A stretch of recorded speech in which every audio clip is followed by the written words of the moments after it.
Yo, what is up mga kaborji? For today's video, nagluto ako ng homemade lechon belly.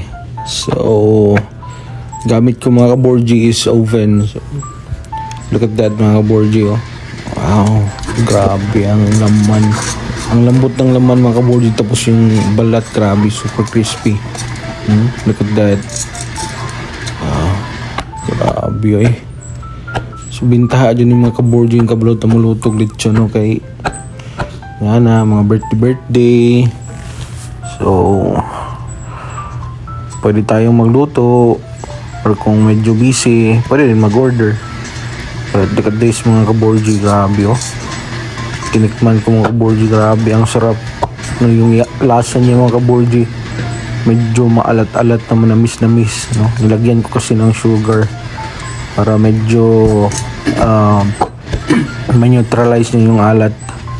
Pero sobrang juicy mga kaborji.